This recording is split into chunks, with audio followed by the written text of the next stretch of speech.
Good evening. This is CTV News for Wednesday, March 20th. I'm Patricia Vallone. And I'm Melissa Wright. Thank you for joining us.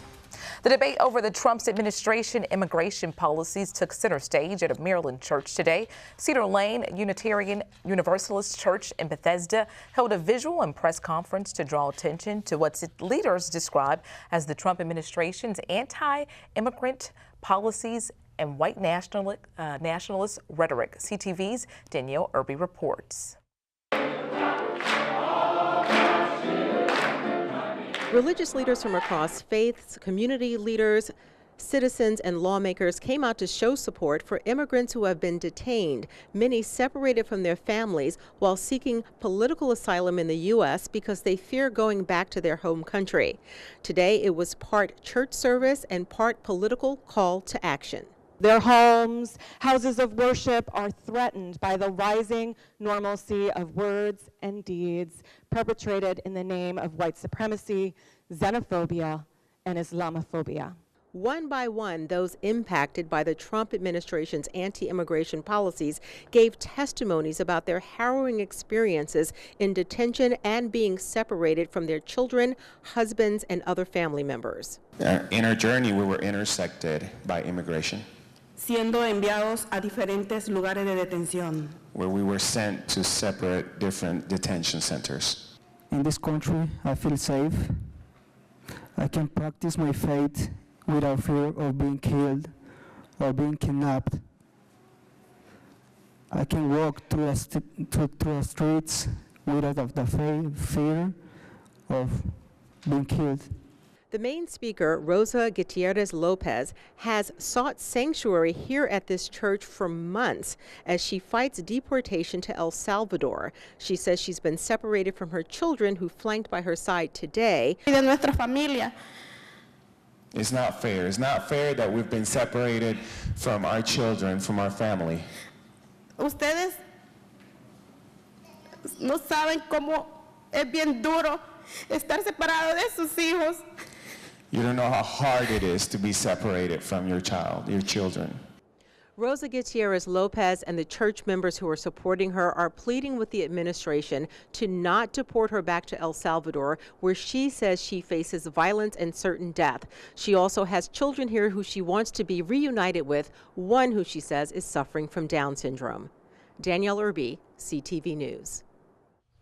Well, it's been 1 year exactly since the deadly high school shooting in St. Mary's County. You may recall that 16-year-old Jalen Willie was shot by her classmate and ex-boyfriend at Great Mills High. She died a few days later after being taken off life support. Another student, 14-year-old Desmond Barnes, was also shot but survived. Today, the school and community are focusing on recovery. Principal Jakes Hebel says counselors and therapy dogs were called in to assist students and staff if needed. Governor Larry Hogan reflected on that tragic day this morning. I remember it like it was yesterday, rushing down there immediately after the incident, and then attending the memorial service for Jalen Willie, meeting with Great Mills students in my office after the tragedy, and then having a ceremony honoring the heroic school resource officer, Deputy First Class Blaine Gaskill, for his bravery in stopping a further loss of life. And in the wake of that tragedy, we immediately proposed the most aggressive school safety proposals in the country. The school is hosting a visual of remembrance this Friday at the Chancellor's Run Regional Park at 7 p.m. The fiscal year 2020 state budget is a step closer to becoming finalized after the Senate passes it with amendments on the second reading. The measure, which has already passed the House, includes super funding for Prince George's school construction. Delegate Michael Jackson says that he's hopeful that the Senate will give final approval with few changes. The House believes, I happen to sit on the Appropriations Committee, that we have a very fiscally responsible budget that we've sent over to the Senate. We're hoping they pass that bill, and then we can deal with the local issues that we need to deal with other legislation. In particular, school construction dollars. This budget has a total of $2.2 billion worth of school construction funding. For Prince George's County in particular, we have the option within the budget that we will be able to engage in a public-private partnership, which will help us speed up our delivery of schools, as well as minimize our constraints with regard to maintenance. And the third and final reading in the Senate has not yet been scheduled. Well, services for Maryland's 57th governor will take place this evening and tomorrow. Governor Harry Hughes, a Democrat from the Eastern Shore, served from 1979 until 1987. He died last week of pneumonia at age 92. Hughes is most fondly remembered as an environmental activist who championed cleaning up the Chesapeake Bay. As one of the founders of the Chesapeake Bay Trust, Hughes earned the lifelong respect of those who worked with him.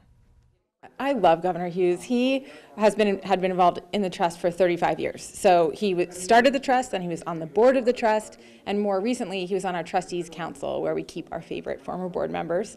And he just had such a unique outlook and such a sense of humor. He was funny, and he had brilliant, quiet ideas for how to organize this whole Chesapeake effort. So, you know, he was involved in so many other groups as well. We can't lay total claim to him, but he kept the trust going and kept us sort of connected with our original mission and vision, and keeping that focus of helping small groups on the ground.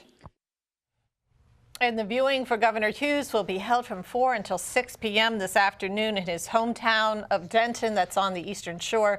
Funeral services will be held tomorrow at noon at St. Anne's Episcopal Church in Annapolis. The Maryland General Assembly takes a major step towards raising the minimum wage to $15 an hour by 2025. Today, Bill SB 280 passed in the Senate by a 32-13 vote. The legislation will gradually increase the minimum wage to $15 per hour for companies with less than 15 workers. Smaller businesses will have an extra year to reach the full wage. The bill will now go to the governor's desk.